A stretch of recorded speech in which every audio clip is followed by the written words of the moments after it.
So for the next few minutes, what we wanted to talk about is what's on the table in terms of different politicians, different political candidates, and perhaps think tanks for proposing Medicare, for proposing healthcare reform. As you know, there is currently no one running for president on the platform of single payer. And so we need to look at a variety of other sorts of proposals that are on the table. So let's walk through that. So there's my disclaimer, which I already sort of walked you through. Um, so we know what we want, and I believe several of us on the call, including I think several of us on the call, want this basic solution. We think that the best answer to the crisis in American healthcare is a universal, comprehensive, single-payer national health insurance provided equitably as a public service, not bought and sold as a commodity. But and there is a bill in the House and a bill in the Senate proposing that, but there are many other proposals. So the question is, how close to what I just described can we get based on other policy? And you have to look at the variety of people running for literally thousands of offices around the country and look at their healthcare proposals and see how they rack up. So my organization, Physicians for a National Health Program, or PNHP, has put together a robust set of tools for you to do that on your own and that we can help you with. So the first thing is, what do we want out of healthcare reform? There are three large goals we want that I believe most people would agree with. We want better coverage. We want that to be universal, meaning everyone in the country. We want insurance coverage to be lifelong without any interruptions or gaps in healthcare. And we want insurance coverage that covers everything that's medically necessary. We want all medically necessary care. And we want to do that in a way that reduces costs, both for most Americans, the majority of our households in the country, and for the overall U.S. economy. And those aren't necessarily the same, right? You could set up a program to put a cap on how much households pay, and then everything above that was federally funded. And that is indeed some of the proposals. So that would be terrific for U.S. households, might not be so terrific for the national economy. So we need to look at both of those very seriously. And lastly, of course, we need to improve health outcomes. People need to be healthier in the United States. We need to improve the experience of getting health care. And then we need to deal with the incredibly unfair and unjust problems of racial disparities in health care. So let's walk through that a bit. First, starting with better coverage. How do the proposals deal with that? And just to sort of set the stage, of course, we know that there are huge gaps in coverage.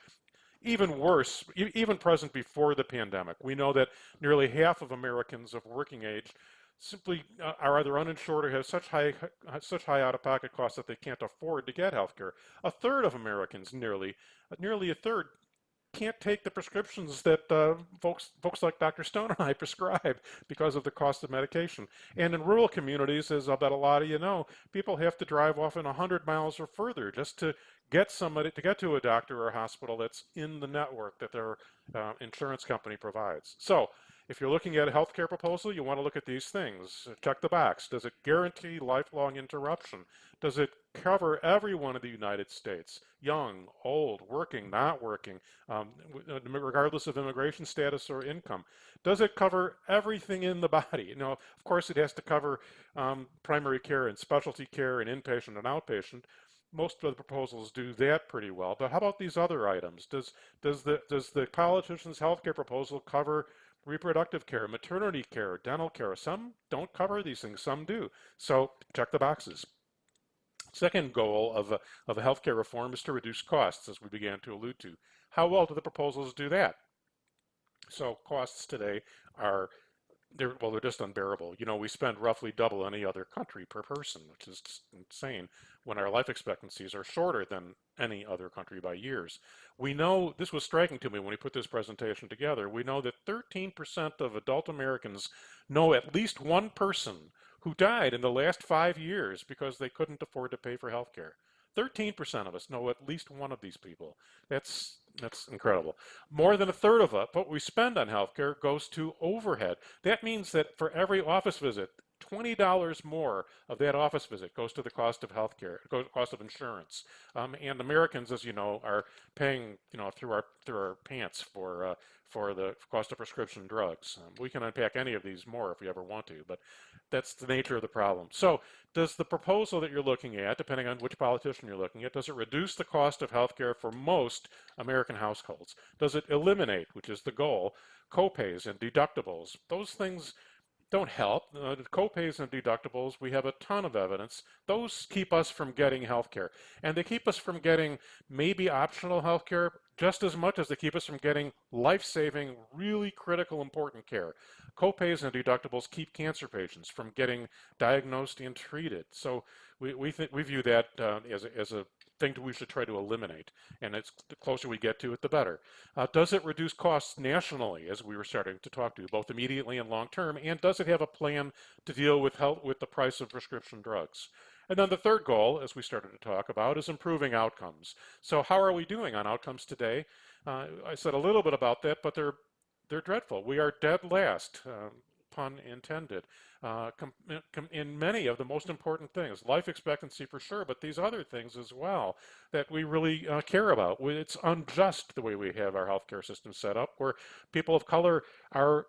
We don't have an equal system. People of color are much more likely, 50% more likely, to not have insurance at all. And if they do have insurance, to have not as good insurance and face a wealth of other barriers to healthcare delivery. And it turns out that that's incredibly important. In parts of our country where that's not the case, like in the VA or like in people with end-stage renal disease who go on to Medicare, in those cases, Black Americans actually live longer than white Americans. So we know that although Black Americans overall have shorter life expectancies, we know that in the parts of our country where we've solved the insurance problem, so to speak, that problem actually reverses. So this is incredibly important. So the questions for the health plan proposal: Does this improve? Does the proposal improve outcomes for everybody? Does it reduce health disparities and improve health equity? So this is kind of a lightning round through these ideas. You can go to our website, PNHP, Physicians for a National Health Program, pnhp.org. The kitchen table is what we call this campaign. Just go to our website and it'll leap out at you. And there's a nice one-page checklist with these 10 or 15 points that I was mentioning, and you can use that as a tool. There's a robust backup set of documents to help you dig further into the questions if you want. And you can join us. You can go to pnhp.org. Follow us on Facebook at Doctors for Single Payer. So thanks. On to the other speakers.